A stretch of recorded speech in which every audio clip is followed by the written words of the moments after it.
Hey, salut les amis, c'est Ludo, j'espère que vous allez bien. On se retrouve aujourd'hui pour une nouvelle vidéo. Il va s'agir d'un book haul.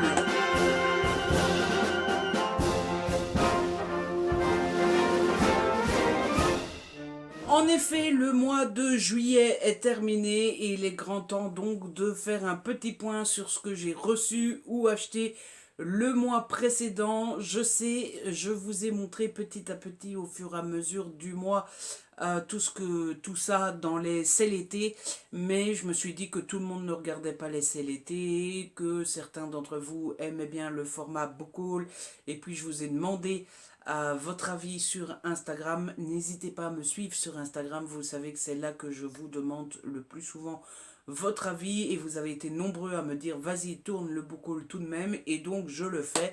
Écoutez, je le tourne, je le mets en ligne, tout ça, et après c'est à vous de voir si vous avez envie de la regarder ou pas, ou si c'est du déjà vu, etc., etc. On fait toujours pas attention à mes petites bouclettes, elles font ce qu'elles veulent.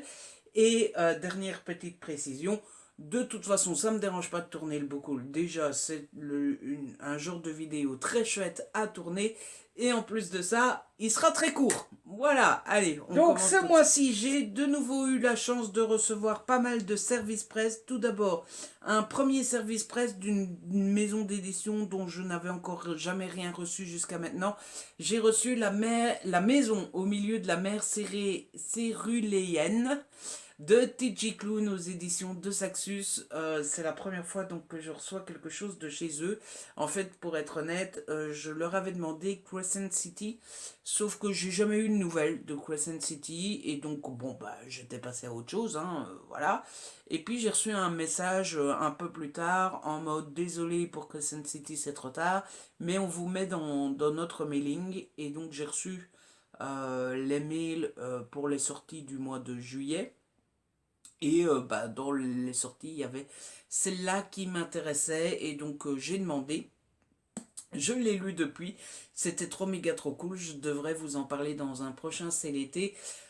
Pour l'histoire, rapidement, c'est l'histoire de Linus Baker, qui est un homme qui vit dans un monde où il y a de la magie. Il est employé au MJM, donc le ministère de la Jeunesse Magique, et son boulot c'est d'aller dans les orphelinats où il y a des petits enfants donc qui ont des pouvoirs, qui ont de la magie, qui savent faire preuve de magie, et de se rendre compte, enfin de regarder si ils sont bien traités, et juste tout va bien dans le meilleur des mondes, jusqu'au jour où eh bien, on va lui confier une mission super secrète, super dangereuse, super bizarre, etc., etc. Et il va arriver dans un orphelinat bien particulier avec des enfants bien particuliers. Je vous en parle très vite, bien plus en profondeur, mais je peux déjà que vous le conseiller. Ensuite, niveau service presse, j'ai reçu 3 livres d'auteurs auto-édités. J'étais trop content de les recevoir. Tout d'abord, j'ai reçu Herbé Devaux. Enfin, j'ai reçu un livre de Herbé Devaux qui s'appelle Tout est sous contrôle, ou presque. C'est de l'auto-édition, donc ça a l'air super sympa. En fait, j'avais fait un live avec Lou Marceau, et Herbé Devaux est copine avec Lou Marceau, et donc après le live, on a discuté, et Herbé Devaux m'a proposé de recevoir son livre, et franchement, ça a l'air trop fun. Je vous lis rapidement la 4e de couverture. Ça dit: une fille pas toute seule dans sa tête, un chat un peu taré qui ramène des oiseaux morts, un job compliqué. La vie de Caitlin n'est pas de tout repos, surtout quand elle doit s'occuper de sa nièce de 13 ans pendant une semaine. Elle a déjà assez de mal à se gérer elle-même. Ce n'est pas non plus le meilleur moment. Ashton, l'ancien assistant parfait de sa boss, passe son temps à lui pourrir la vie, comme si cela ne suffisait pas, que le comportement de sa chef ait fini par la mener directement chez un psy.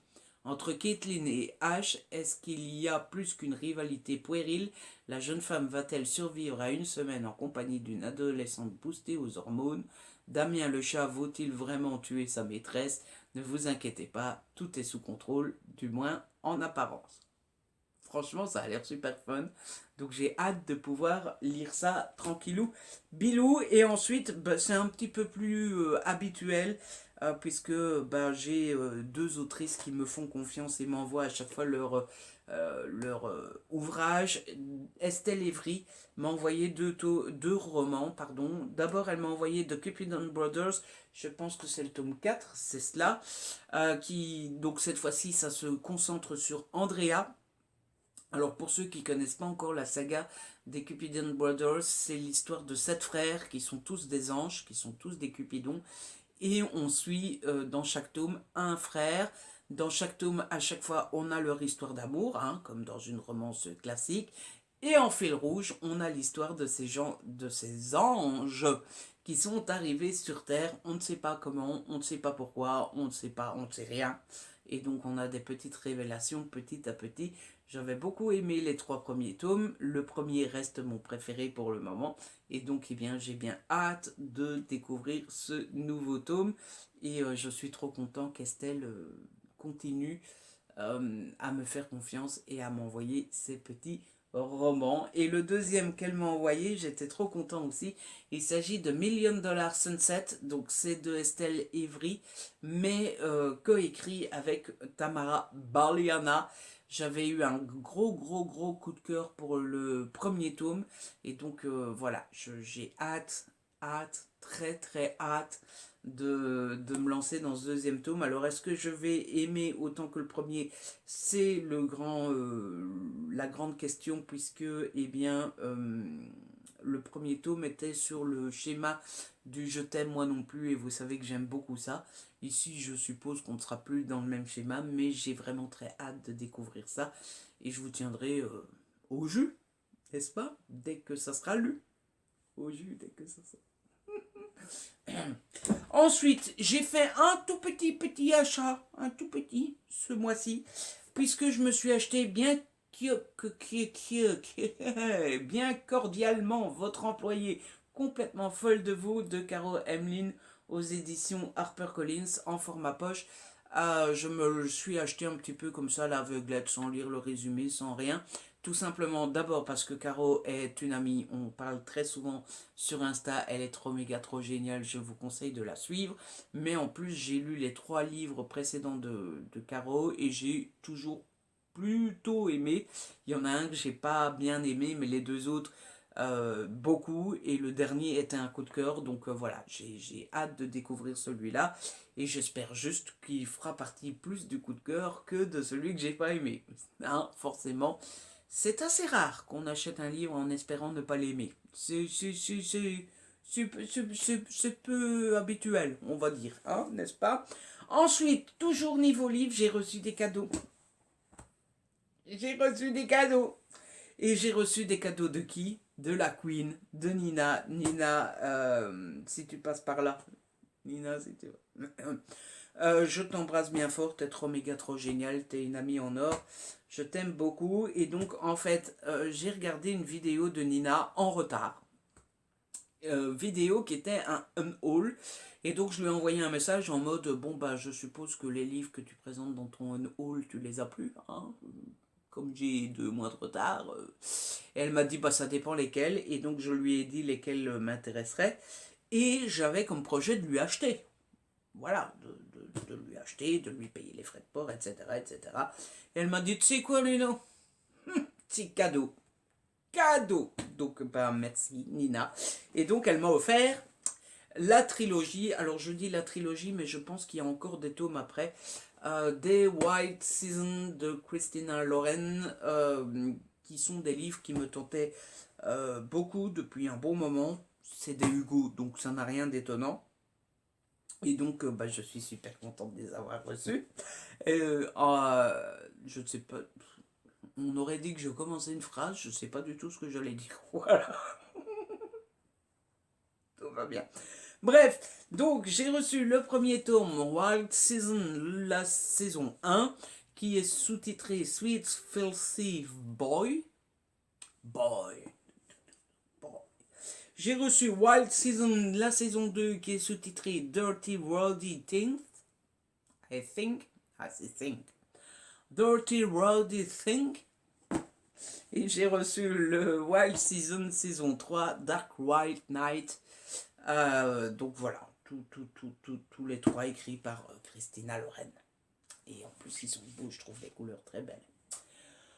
Voilà pour ce qui était des livres. Et pour terminer la vidéo, je vous ai dit que c'était sage comme beaucoup. Vous m'aviez pas cru, hein? Ah, et pourtant, eh oui. Tout d'abord, j'ai reçu en service presse de la part des éditions Dragou Les Gardiennes d'Ater de Gay et Ocom. C'est sous-titré Un héros improbable. Là aussi, je vais vous lire la quatrième parce qu'elle est géniale. Entre magie et technologie, l'empire de Valania prospérait, jusqu'à ce qu'il soit envahi par des monstres quasi invulnérables. Seule une étrange épée peut les blesser, mais elle s'est liée à la première personne qui l'a touchée, un jeune serviteur du palais. Le destin du monde dépend désormais de lui. Il a pour l'aider une princesse caractérielle au puissant pouvoir magique, son amie d'enfance, épéiste de renom, et une dangereuse pirate aux motivations mystérieuses. Lui, en revanche, non, il sert vraiment à rien. Voilà, ça a l'air trop méga trop cool. C'est une histoire en 3 tomes, et donc j'ai reçu le premier, et j'ai trop méga trop hâte de le lire, ou la lire. Le lire si c'est un tome, la lire si on considère que c'est une BD. Et la deuxième BD que j'ai à vous proposer, à vous montrer, à vous démontrer, à vous exposer. Il s'agit de Les Omniscients, le tome 2, leur pouvoir, le savoir absolu de Castellani et Dugommier aux éditions Le Lombard. Et ce deuxième tome est sous-titré Les Autres. Je l'ai reçu en service presse aussi. J'étais trop méga trop content parce que j'avais eu un vrai gros coup de cœur pour le premier tome. Ça a été le cas de ce second tome aussi, mais normalement je vous en ai déjà parlé dans un C'est l'été. Pour ceux qui ne connaîtraient pas encore la saga, eh bien on y suit un groupe de jeunes qui se réveillent un beau matin omniscient. Voilà, donc ça veut dire qu'ils ont le savoir absolu. Et forcément, eh bien, il se passe des péripéties, plein de péripéties. C'est trop méga trop cool. Je ne peux que vous conseiller cette BD, mais je vous en ai déjà parlé en détail, donc j'espère bien vous avoir déjà convaincu. Et voilà, c'est la fin de ce book haul. Est-ce qu'il y a déjà eu un book haul aussi sage que celui-là? Je n'en sais rien. Toujours est-il que je suis très content d'avoir été sage comme ça. Voilà, j'ai pas reçu beaucoup de services presse, j'ai pratiquement rien acheté. Et je dis ça, je dis rien, mais si être aussi sage que ça mérite pas d'être gâté à Noël, alors là, je m'y connais plus. Alors là, franchement, être aussi sage, ça mérite d'être noté dans le carnet du Père Noël. Je dis ça, je ne dis rien. Bref, c'est comme ça que se termine cette vidéo. J'espère qu'elle vous a plu, que vous avez passé un bon moment. Si c'est le cas, n'hésitez pas à la liker, à la partager. N'hésitez pas à me laisser un petit commentaire. Vous savez que j'adore vous lire. Je suis, voilà, en retard. J'essayais de trouver un mot d'un level incommensurablement en retard. Mais voilà, écoutez, je fais ce que je peux, pas ce que je veux. Mais j'adore vous lire quand même. Voilà, si ce n'est pas encore fait, abonnez-vous, c'est gratuit et ça fait plaisir. On se retrouve très vite pour une nouvelle vidéo. D'ici là, prenez soin de vous et de ceux que vous aimez. Ciao, bye bye.